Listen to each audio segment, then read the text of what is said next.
So explicit memories, including semantic and episodic information, are things that we can declare, and they're stored in the hippocampus, which is that horseshoe, like a double horseshoe shaped part of the brain. And it really seems that the hippocampus is the part of the brain that is like the temporary holding space for information and memory before it gets moved to other parts of the brain for long-term storage. So we need the hippocampus for forming new memories, particularly new explicit information, things we can tell people about.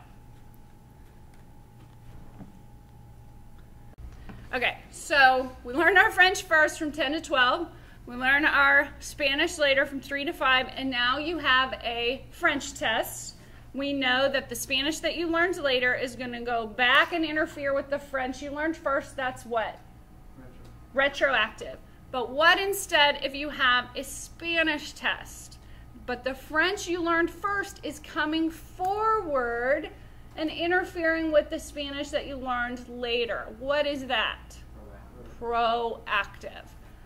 Okay, so that storage of our memory is that when you form a memory, there's actually a physical or physiological change in the connection between neurons where that memory is stored.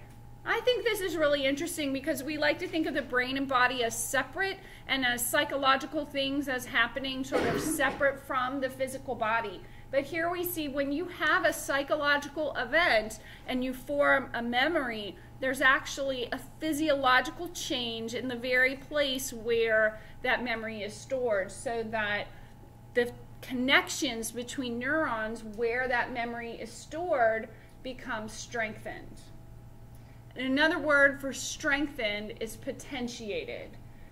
To potentiate something is to increase its strength. So over time, the synapses where familiar memories are stored are physically stronger in their connections to one another because of this long-term potentiation or strengthening over time.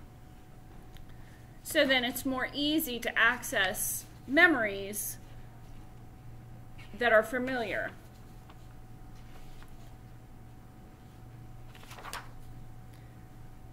And so in your book, they have a couple of experiments about messing with long-term potentiation.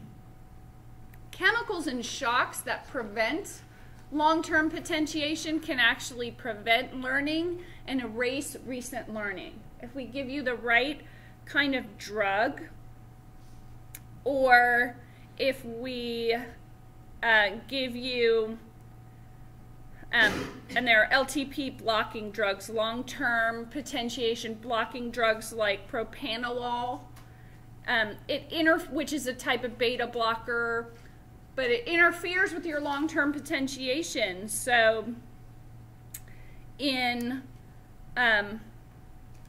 experiments, preventing long-term potentiation keeps new memories from consolidating into long-term memories. So the mice in the experiments might learn how to run the maze, but then if we give them the propranolol or give them shocks that prevent that strengthening of connections between neurons, they won't retain the memory over time.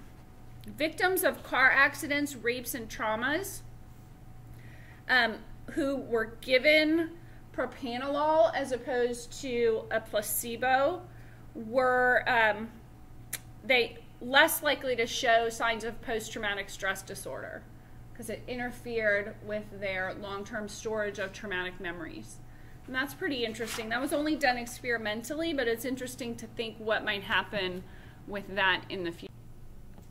Implicit memories include memories for skills, classically an operant conditioned behavior or operantly conditioned behaviors, and also our well-learned motor skills like how to ride a bike, how to type, how to play a musical instrument. These are implicit because they can't be declared in the same way.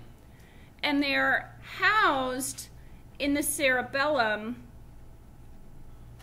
and the basal ganglia of the brain. The cerebellum is that flowery little brain that sits on top of the brainstem, and the basal ganglia sits just behind the prefrontal cortex, or just behind the cortex in the front of your brain.